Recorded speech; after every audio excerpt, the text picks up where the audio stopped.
Hello friends, मैं रंजीत वर्मा आपके अपने YouTube channel study with Ranjit में आपका स्वागत करता हूं।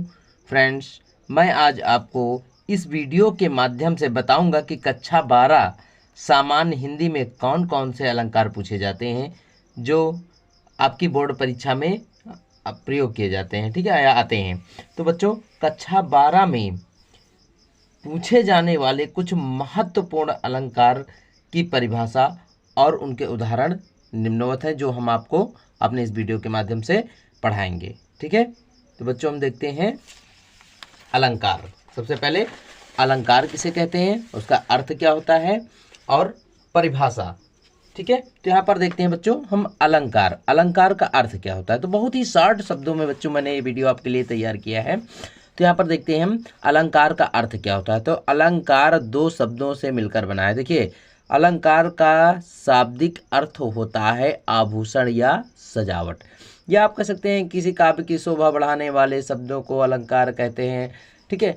तो यहाँ पर ये हमारी परिभाषा जो होती है वो बहुत ही विस्तारित होती है। मैं बिल्कुल शॉर्ट में आपको पढ़ाऊंगा कि अलंकार दो शब्दों से मिलकर बना है। कौन कौन से?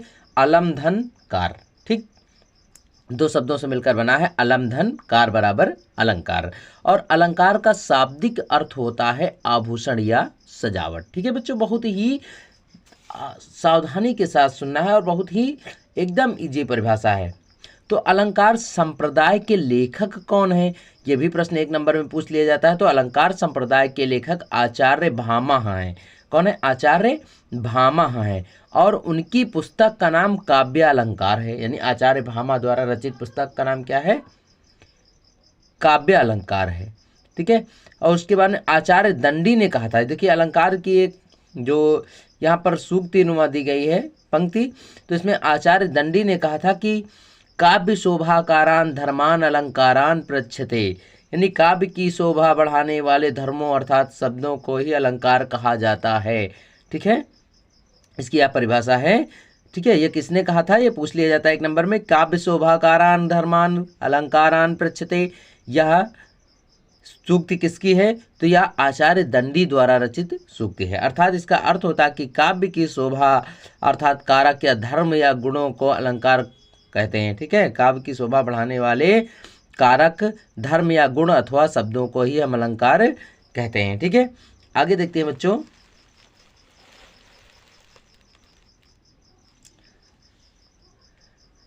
आचार्य दंडी की पुस्तक का नाम क्या था? तो आचार्य दंडी की पुस्तक का नाम था काव्यादर्श। क्या नाम था? आचार्य दंडी द्वारा रचित पुस्तक का नाम काव्यादर्श है।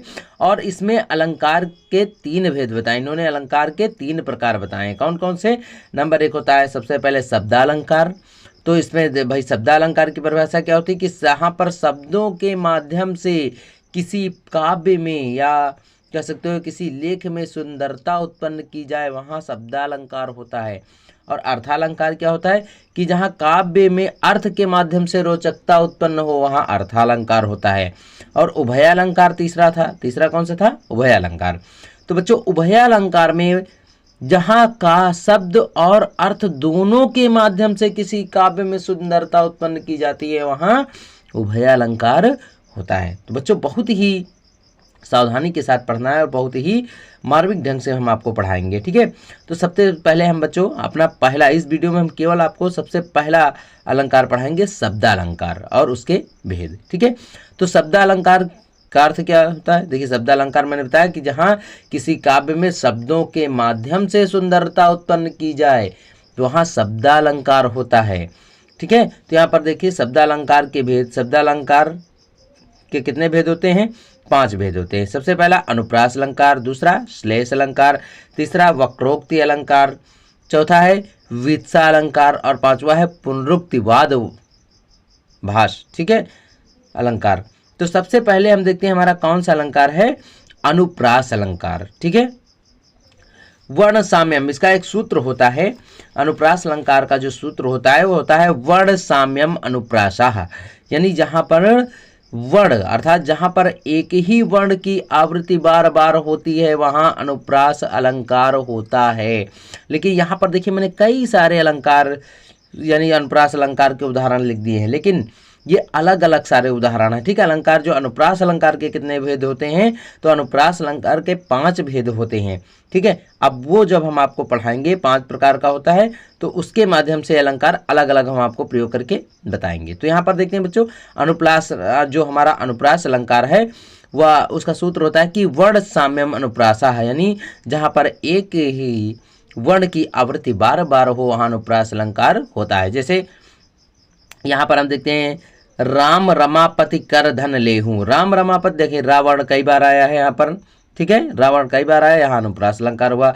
तुलसीदास सदिश निस दिन देखत तुम्हार निठुराई। अब देखिए यहाँ रावण भी आया और दा भी कई बार आया है। ठीक है, ता भी कई बार आया है। ठीक है, देखिए तुलसीदास सदिश निस, तो यहाँ पर कौन सा अलंकार हुआ, अनुप्रास अलंकार। और रघुपति राघव राजा राम, यहाँ पर देखिए रावण की आवृत्ति बार बार हो रही है, इसलिए यहाँ पर अनुप्रास अलंकार। फिर तरन्य तनुजा तट तमाल तरुवर बहु छाए, यहाँ पर भी अनुप्रास अलंकार होता है।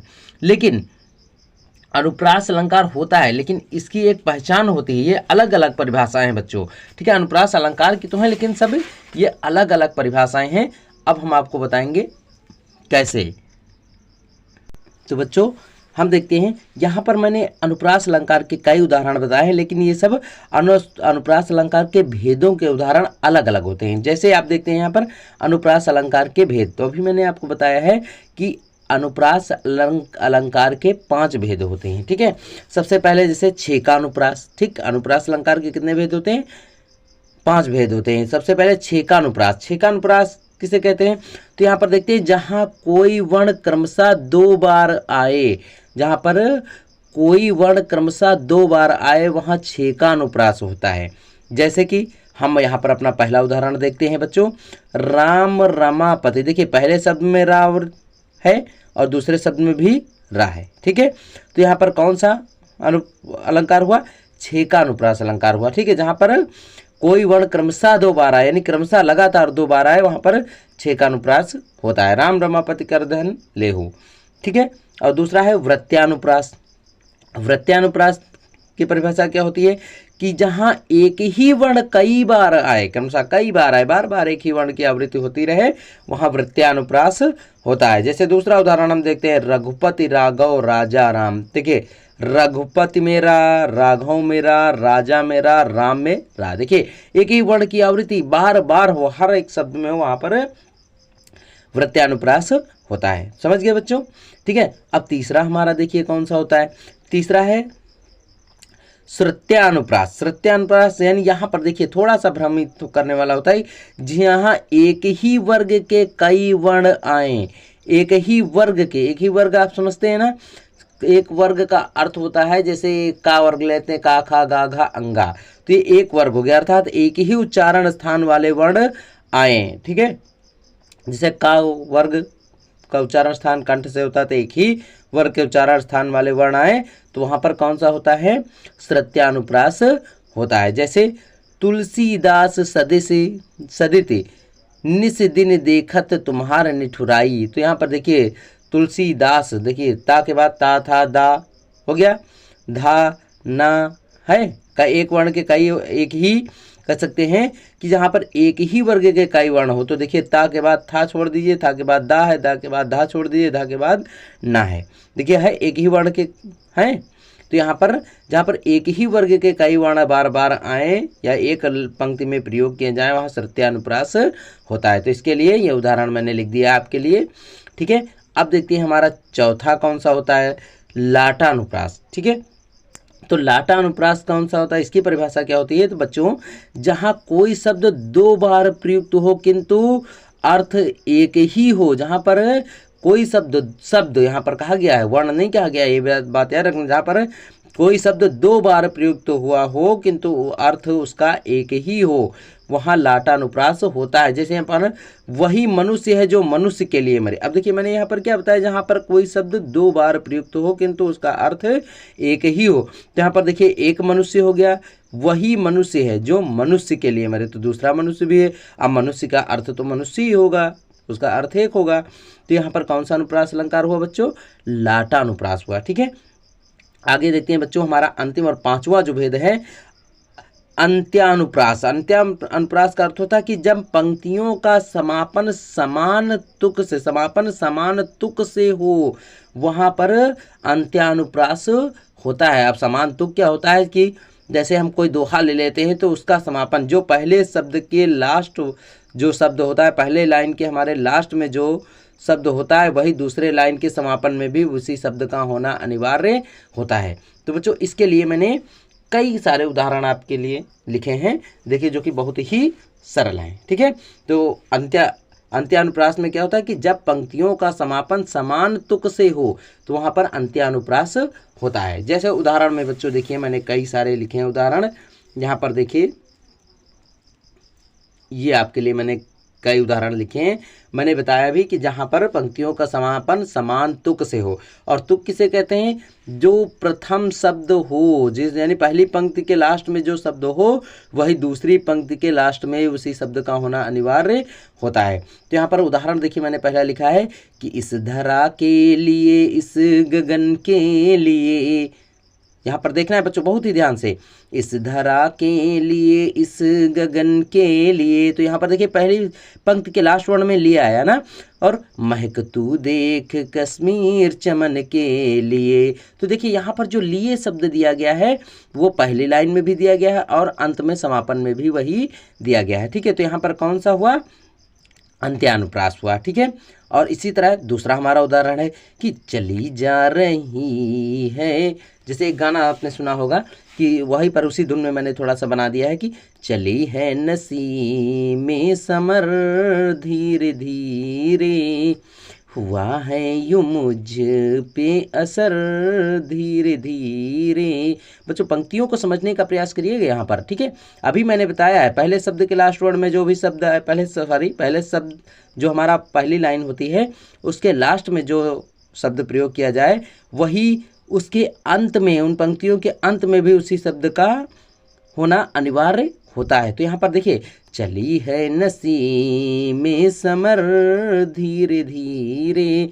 बच्चों इस पंक्तियों को सुनने के बाद ये समझ में आए तो एक बार सब्सक्राइब कर देना और चैनल को सब्सक्राइब करके बेल आइकन दबाना ना भूलें। ठीक है, यहाँ पर देखिए, चली है नसीमें समर धीरे धीरे, हुआ है यूं मुझ पे असर धीरे धीरे, तुम्हारी मोहब्बत में यूं हम मर मिटे हैं। ध्यान देना यहाँ पर, तुम्हारी मोहब्बत में यूं हम मर मिटे हैं, मगर होगी तुमको खबर धीरे धीरे। अब देखिए यहाँ पर पहला जो पहले लाइन के अंत में था वही हमारे लास्ट के लाइन में भी वही धीरे धीरे है कि नहीं।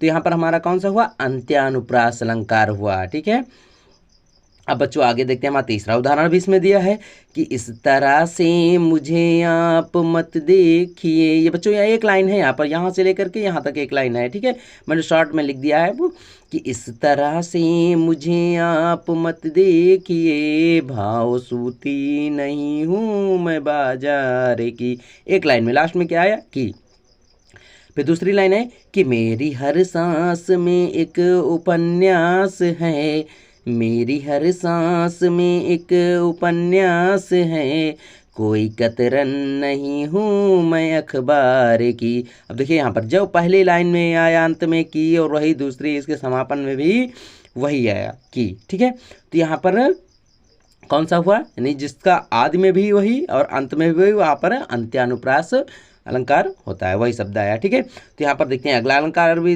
यहाँ पर एक उदाहरण और है कि कभी कबीरा दीवाना था, कभी मीरा दीवानी थी। ठीक है, तो यहाँ पर देखिए जैसे भी, यानी कोई भी चाहे सॉन्ग हो या कोई भी उदाहरण हो, दोहा हो, जहाँ पर जैसे आप शुरुआत करते वैसे उसका अंत भी होना चाहिए, इसी को हम तुक कहते हैं। ठीक है, तो बच्चों हम अपने इस वीडियो को यहीं पर विराम देते हैं और अपने अगले वीडियो के माध्यम से आपको अगला अलंकार पढ़ाएंगे। तब तक के लिए बच्चों आपसे निवेदन है कि यदि अभी तक आपने हमारे चैनल को सब्सक्राइब नहीं किया है तो सब्सक्राइब करके बेल आइकन दबाना ना भूलें, जिससे मेरे संपूर्ण महत्वपूर्ण वीडियो आप तक पहुंच सके जो आपकी परीक्षा के लिए बहुत ही उपयोगी हैं। धन्यवाद।